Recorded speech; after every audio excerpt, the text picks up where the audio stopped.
In today's video, we're going to be taking a look at some NHL trade rumors based on an Athletic article by Pierre LeBrun looking at 6 players he feels are likely to be traded ahead of the deadline with deals that he feels make sense and that obviously has some merit to them. And we're also taking a look at a situation again with Patrik Laine in the Columbus Blue Jackets. He was benched in the third period. What's going on with the Jackets? We'll discuss that coming up next.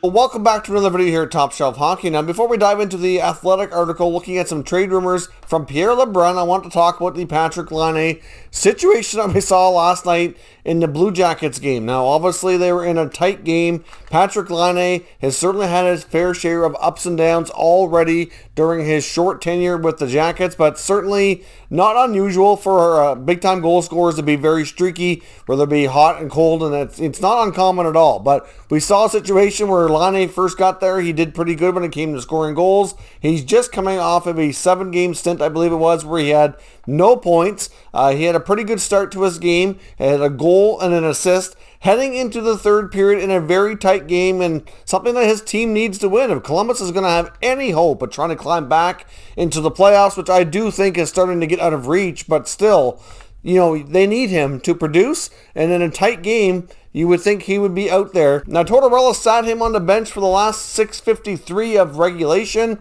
and the overtime period, which they ended up losing that game by a 1-goal deficit due to the overtime loss. So, why would he not give him an opportunity when the team needs their goal scorer the most? That's just mind-boggling to me. I really don't understand. Patrik Laine, post-game, was interviewed, had some very, I guess you could say disparaging things to say, was not pleased, at all, was not a happy camper, which you understandable so.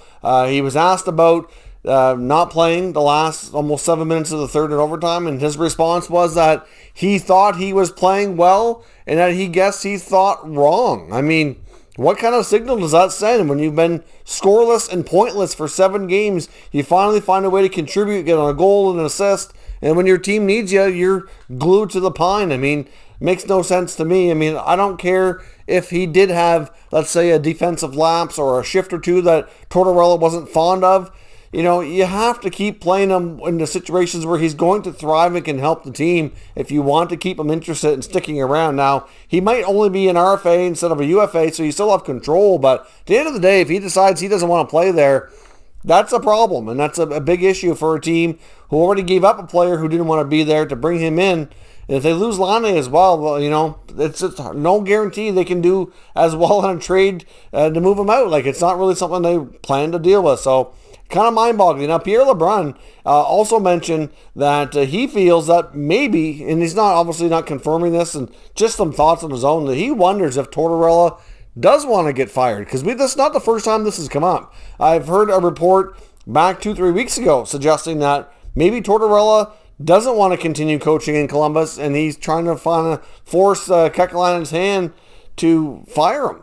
I mean, I don't know. Like, it just kind of seems weird to me that you have a proven commodity like Laine on your bench, and obviously the most dominant offensive player on that team, is fair to say, and he doesn't see action near the end of the game in an overtime with the option to win it. Like, it seems weird to me. So we'll see what happens. But, Laine also said, too, a couple other quick comments he made was that he was tired of losing and that it was embarrassing.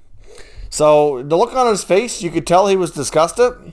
He certainly doesn't look engaged. And when you finally get him back feeling good about himself, and then you do that to him, it's just a kick between the legs, in my opinion. And I'm not really sure what Tortorella's antics or what his purpose is of that. But for a guy who says he doesn't like the bench players, like I don't get it.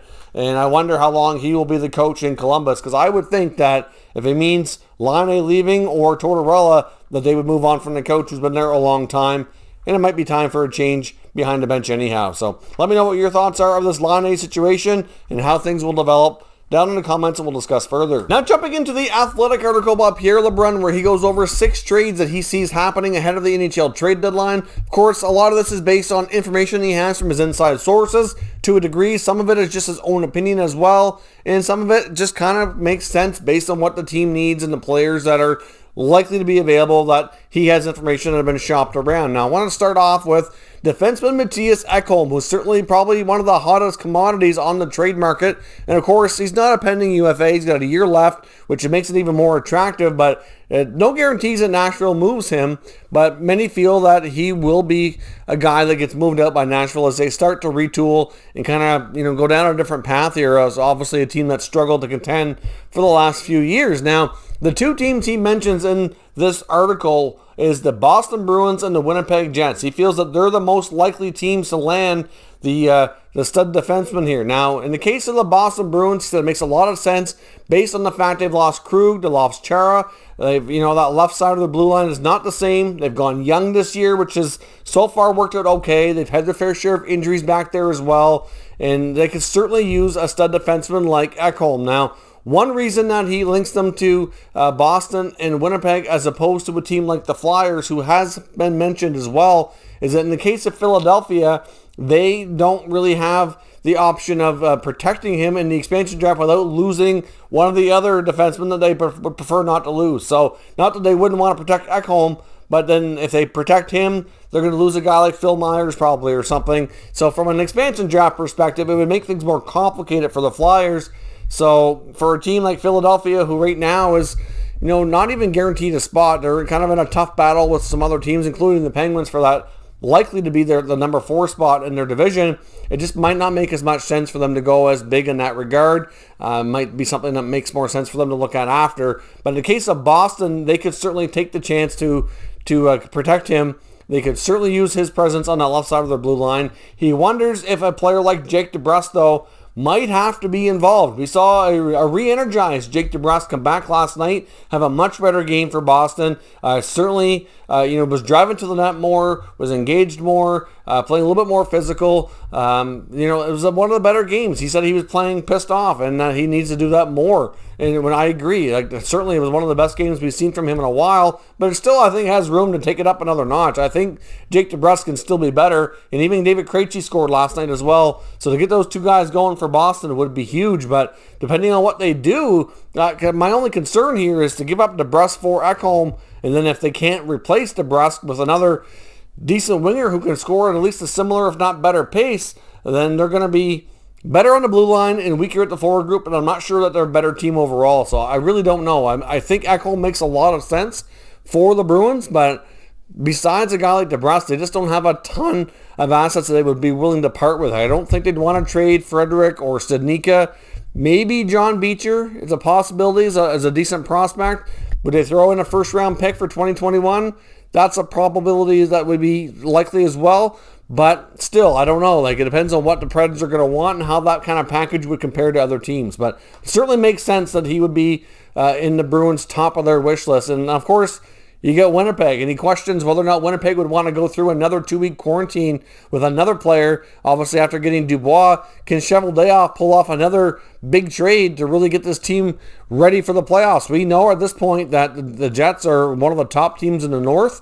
They lost in overtime to the Leafs last night, but many feel they might be the one and only team who could really challenge the Leafs for that first overall spot in the division. It seems like very likely that Winnipeg will be not only a playoff team, but a team that could do some damage in the playoffs. And obviously their blue line still hasn't completely recovered from a couple of years back when they had a mass exodus back there through free agency, and of course losing Buffalo as well. So certainly makes sense that they would be prime contenders for Ekholm's services. Of course, though, like he mentioned in the article, in this case, even though they'd have to wait 2 weeks to get him, if they jump the gun here, maybe try to get this deal done ahead of time, that would help. But also, if they don't have to give up much off the roster and they can do more with a futures package, you can question maybe a player like Sami Niku, who has yet to really find that everyday regular spot with the Jets. If they include him in either another prospect or a high pick, like a first-round pick, that might be enough to get it done. And then you're not taking a regular everyday player off your roster, so they might be willing to wait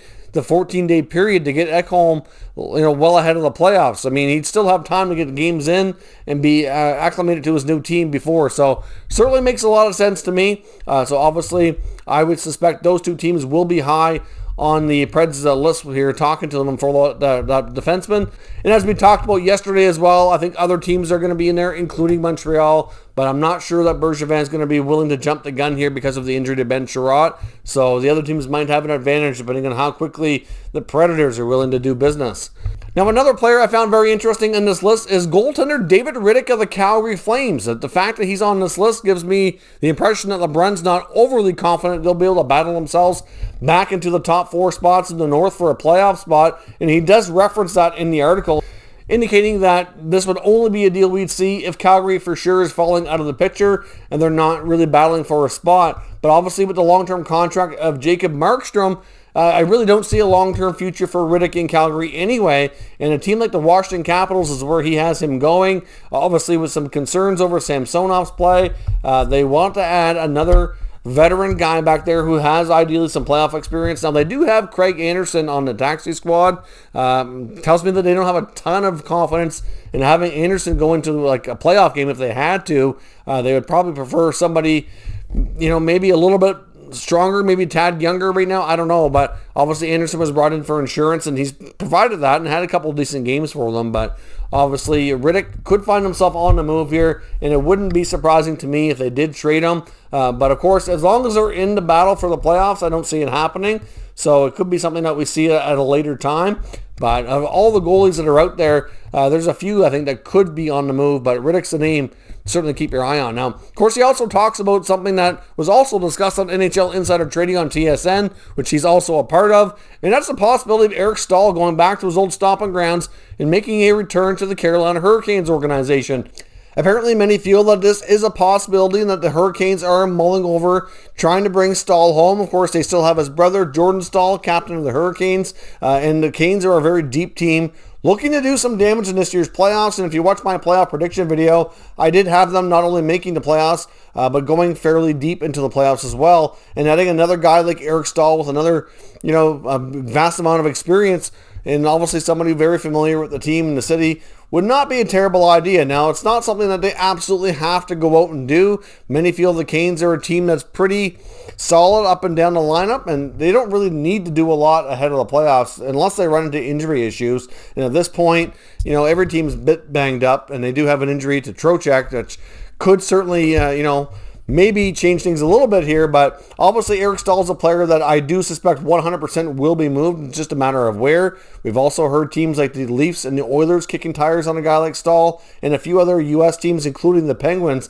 also being somewhat interested, at least making inquiries. So it's a situation that they said with Staal and the Canes that essentially as we get closer to the deadline, if he hasn't been traded yet and they can get him for a reasonable price, they very well might bring him home and get him a shot to play with his brother and see if they can bring another Stanley Cup to the Hurricanes organization. So certainly keep your eye on that situation as well. But Staal, to me, is 100% going to be moved. It's just a matter of where. Now, I mentioned the Flyers being a team that was very interested in Mattias Ekholm, but of course, LeBrun didn't see them being the ones to land his services. Instead, he has them going after Coyotes defenseman Alex Goligoski, who, in my opinion, would be a decent fit there. They've certainly been looking for somebody all year to replace Matt Niskanen after he abruptly retired, something that they never really saw coming. So that's a big hole on their blue line that's been left there. Now, they have a decent blue line core as it is, but certainly they don't have that type of defenseman. That's what they're missing. And as I mentioned, though, the three defensemen that they would be likely to protect in expansion would be Provorov, Sanheim, and Myers. So if they bring in a guy like Ekholm, who's under contract beyond the current year, they would want to protect him. But that would mean that they'd either have to leave him unprotected or lose another guy like Myers, which they wouldn't be crazy about. So I guess at the end of the day, they have to decide what they want to do and what they're willing to do for expansion, because that could be an issue for them. And Goligoski might be the better option here. They can get the Coyotes to retain a chunk of that salary. And obviously, he could also be a player that would fill that role, but not have the extra contract term tied to it, so they don't have to have implications for the Seattle expansion draft. So to me, that makes a lot of sense. A player who can play a similar role, get them to retain some salary. I don't think your price tag is going to be overly high.